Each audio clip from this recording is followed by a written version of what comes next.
السلام عليكم ورحمة الله وبركاته. إن الحمد لله نحمده ونستعين به ونستغفره ونعوذ بالله من شرور أنفسنا ومن سيئات أعمالنا. من يهده الله فهو المهتد ومن يضلل فلن تجد له وليا مرشدا. أما بعد, جزاكم الله خير, my dear respect brothers and sisters, and may Allah subhanahu wa ta'ala elevate your status, and may Allah subhanahu wa ta'ala bless our gathering and make our gathering for his sake, and we ask Allah subhanahu wa ta'ala to give us the appropriate sincerity. جزاكم الله خير, brothers and sisters. So one of the important questions that Ibn al-Qayyim, may Allah subhanahu wa ta'ala, introduced to us is that when we are making dua, and we talked about so much about the importance of dua and how the dua is our connection with Allah subhanahu wa ta'ala, and how dua is considered to be the weapon of the believer, in which that this is the way he would connect with Allah subhanahu wa ta'ala, this is the way he would seek help from Allah subhanahu wa ta'ala, this is the way he would seek sustenance from Allah subhanahu wa ta'ala, and etc. So with that being said, many people, they an idea comes to them that they would say the following question: if Allah subhanahu wa ta'ala have already predestined everything, Allah subhanahu wa ta'ala knows what happened, when what's happening, and what will happen, what's the point of us making a dua? What's the point of us making a dua? So because of that deep question, many people became guided and many other people became misguided because of that question. So you have one of the groups, they said, well, this is true. What's the point of making dua to Allah subhanahu wa ta'ala if Allah subhanahu wa ta'ala knows everything and he knows things already is going to happen? What's the point of that? Why should I supplicate to Allah subhanahu wa ta'ala, ask Allah subhanahu wa ta'ala for things? Well, if Allah subhanahu wa ta'ala is destined for me to have that thing, then it's destined for me. So one group of people, because they believed in the basis of this question, so what happened? Ibn Qayyim said they left dua altogether. They left dua altogether, and this is because of, and indeed this is because of their misguidance and their misunderstanding. Because if the same situation can be applied to hunger or marriage or having kids or an etc. If Allah subhanahu wa ta'ala is destined for me to be full, then what's the point of eating? If Allah subhanahu wa ta'ala is destined for me to be to have water, then what's the point of going to the faucet or going to the well to eat water, to drink water? If Allah subhanahu wa ta'ala is destined for me to have children, then what's the point of me getting married? And etc. So this is part of the weak argument that that people come up with, and this is you could refute that easily with these basic questions.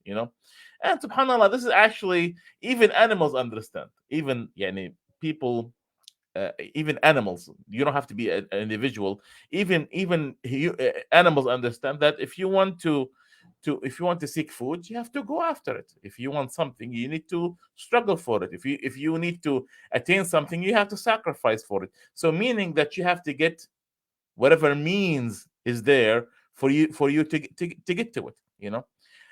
So that's the group number one. This is what group number one. Group number two, they said, well, we should make dua. We should make dua because Allah subhanahu wa ta'ala reward those who make dua. But indeed, dua have no effect whatsoever. They're very, ritualistics.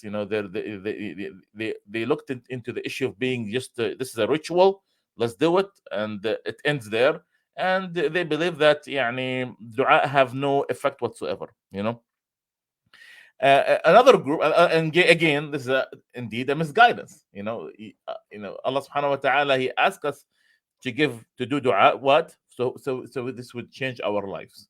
So it would improve us. So we would become better individuals, and etc. A third group of people, they said, well, making dua is just a sign that Allah subhanahu wa ta'ala have guided you, and Allah subhanahu wa ta'ala is going to answer to you. So, and whoever, and Ibn Qayyim, he said, فَمَتَى وُفِقَ الْعَبْدُ لِلدُّعَاء كَانَ ذَلِكَ عَلَامَةً لَهُ وَأَمَارَ لَهُ. He said, whoever Allah subhanahu wa ta'ala guided him to make dua, then this is a sign that Allah subhanahu wa ta'ala will give him whatever he wishes, and etc. And indeed, this is not true either. Yes, indeed, Allah subhanahu wa ta'ala would guide certain us and make it easy for us to make dua, but we have to. That does not mean that you should be getting whatever you ask for, because and again, dua is a sabab, it's a reason for us to attain whatever we want. Sometimes you go out to hunt, and that's the reason. I mean, if you want to hunt something, if you want to hunt a rabbit or hunt a bird, so how do you go about doing so? Do you sit down and then just say Allah subhanahu wa ta'ala is going to give me a rabbit, or Allah subhanahu wa ta'ala is going to give me such thing? No. Well, you have to do whatever is there as a reason for you to do it. So if you go out, that does not mean guarantee that you're going to hunt something, but that's the reason that you have to do to attempt to get whatever you want. So again, these kind of ideologies are, they have violated the basis of human fitra, the natural disposition of a human being. They have violated rationality and etc. But in truth, so what is the correct way to think about dua? What is the right way to think about dua? What is what the correct scholars thought of dua? They thought of dua as it's a worshiping that is highly recommended for a Muslim to do, and that's one of the reasons for him to attain whatever he wants. That doesn't guarantee it, but that's a reason for us to attain whatever we want. And like we said in the past, can dua change destiny? Yes, it can.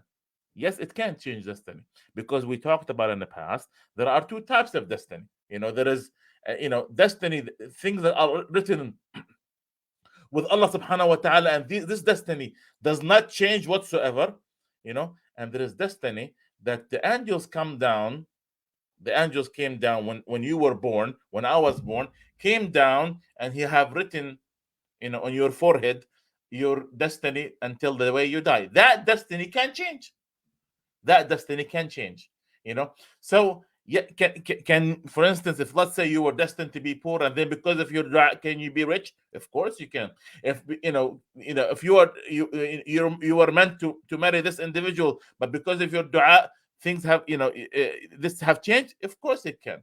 You were destined to fail, and then because of your dua you have passed this exam, of course it can. So it's a reason. At the end of the day, it's a reason that you attain and do, just like any other thing in life. If I want to pass an exam, I need to study. So that's a reason for me to pass. I have to study, I have to attend lectures, I have to read books, and etc. So this is again just the same thing you would apply for eating, for marriage, for you to have children, for you to grow trees, for you to hunt, and etc. This is the basic thing. The more and subhanallah, that's the way Ahl Sunnah and Jama'ah thinks, because that's the most rational way to think about this. And indeed, dua, brothers and sisters, is one of the strongest reasons for you to attain things that you want from Allah subhanahu wa ta'ala. Because we as Muslims, we believe Allah subhanahu wa ta'ala is the most rich. Allah subhanahu wa ta'ala, He's the one who's in control. Allah subhanahu wa ta'ala, He is Ar-Razzaq. Allah subhanahu wa ta'ala, He is Al-Kafi. Allah subhanahu, He is the one who gives. Allah subhanahu wa ta'ala, He out of His rahmah, because He's Ar-Rahman and Ar-Rahim, and He gives, So Allah subhanahu wa ta'ala, He could give us whatever we want, but we have to attain, we have to do what is right, we have to ask Allah subhanahu wa ta'ala. And that's the way, brothers and sisters, the Sahaba of the Prophet Muhammad sallallahu alaihi wasallam thought. This is they understood it this way. They understood that dua is a reason, and it's a condition to attain certain things. And dua have etiquettes that we have to do. For instance, Umar Khattab radiyallahu anhum, it was says كان يستنصر به على عدوه.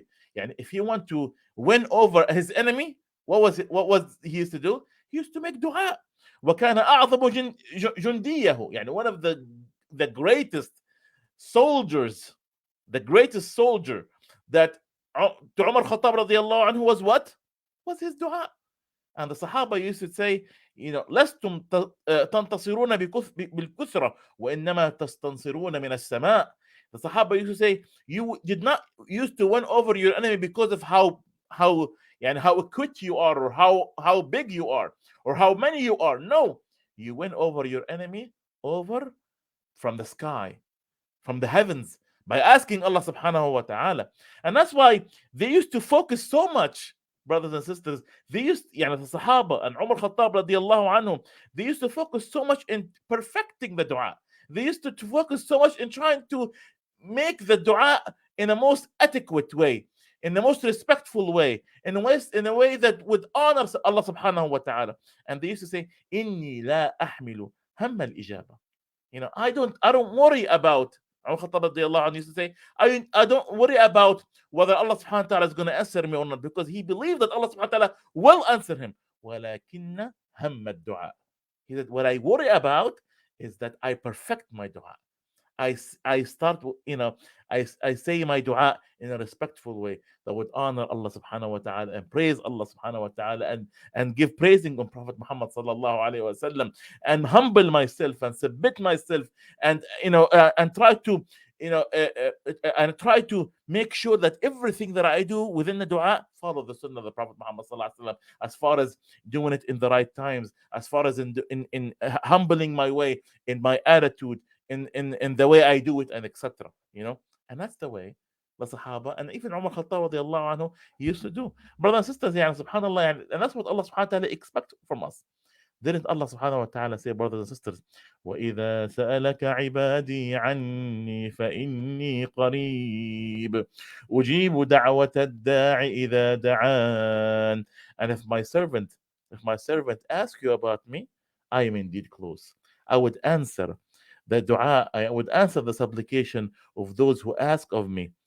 Then Allah subhanahu wa ta'ala said, Udu'uni astajib lakum. Call upon me, ask from me, and I will give it to you. Subhanallah. What more can we ask? We ask Allah subhanahu wa ta'ala to, in this blessed hour, to guide us and give us and shower us, with the things that we want. Prophet Muhammad sallallahu alaihi wasallam, look at this hadith, brothers and sisters. Look at this beautiful hadith.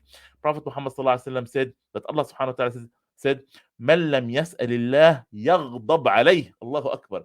Who does not ask from Allah subhanahu wa ta'ala, who does not supplicate to Allah subhanahu wa ta'ala, Allah subhanahu wa ta'ala become upset with him. Ya Allah. Yes, Allah subhanahu wa ta'ala wants you to ask from him. Allah subhanahu wa ta'ala wants you to submit to him.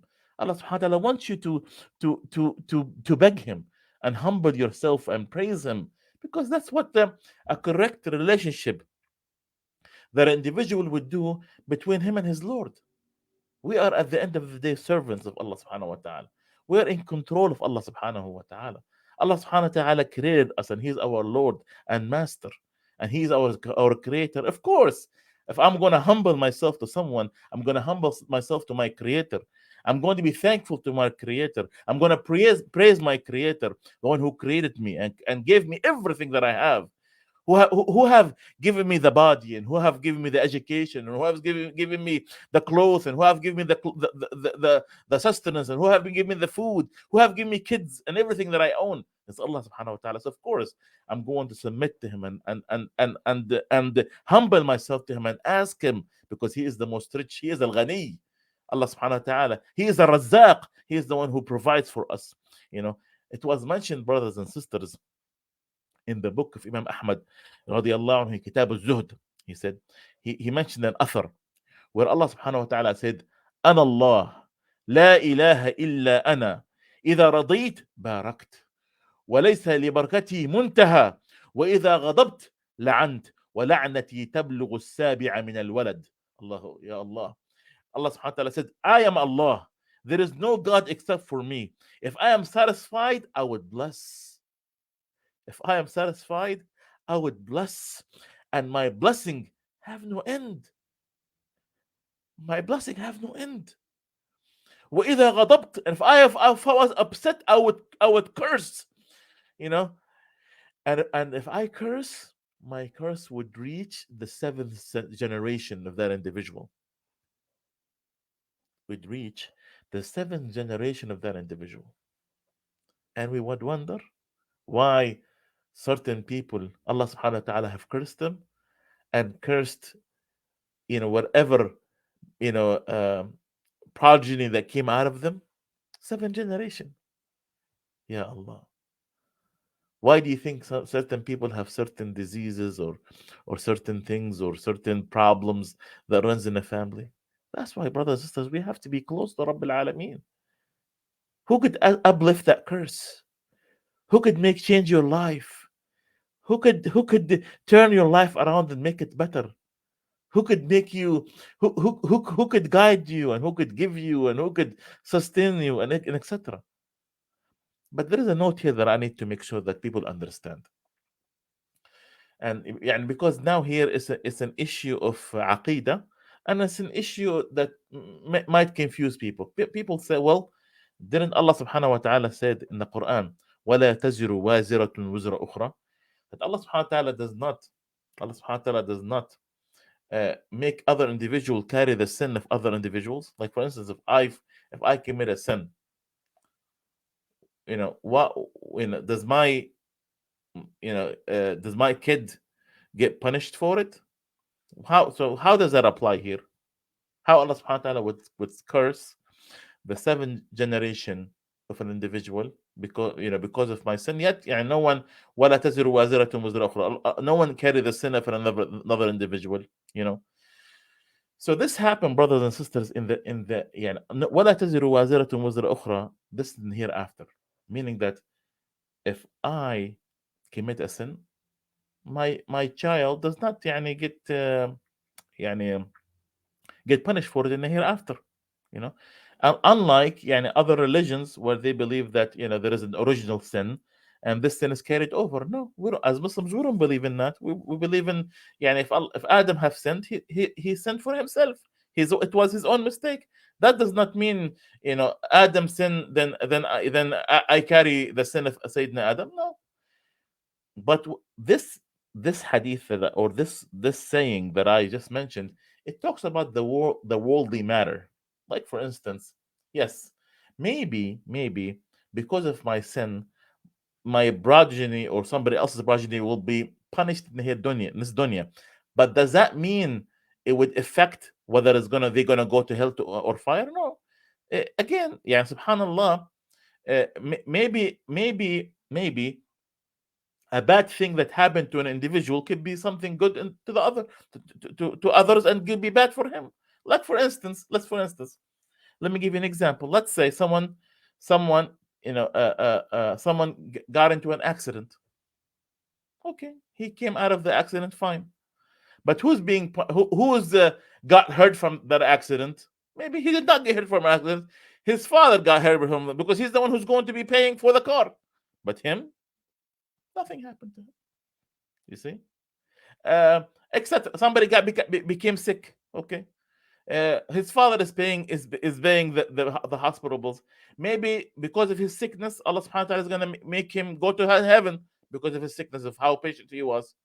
So what something can be good on one individual in this dunya and can be bad on the other person. You see, so and again, this is on worldly matters. It does not affect the judgment of Allah subhanahu wa ta'ala in the hereafter.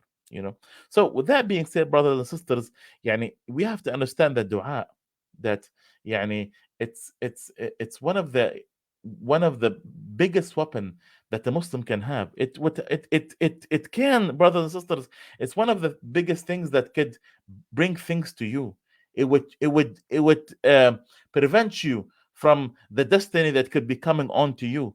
It could be a cause for you to be closer to Allah subhanahu wa ta'ala. It could be a reason for you to gain sustenance of Allah subhanahu wa ta'ala. And Allah subhanahu wa ta'ala, brothers and sisters, have if you're throughout the Quran have arranged certain things in the Quran as a cause and effect. Allah subhanahu wa ta'ala, when we will talk about this inshallah next lesson, how Allah, everything is as a cause and effect. If you do this is going to happen. If you do this kind of sin, you will get punished this way, and etc. So brothers and sisters, we hope that we got the message to all of you, and we ask Allah subhanahu wa ta'ala to guide us and make us among the most closer ones to him. And we ask Allah subhanahu wa ta'ala to make this lesson for his sake and give us the appropriate sincerity. Jazakumullah khair. And I hope that you would be able to share this with other people so they could benefit from it. Jazakumullah khair. والسلام عليكم ورحمة الله وبركاته.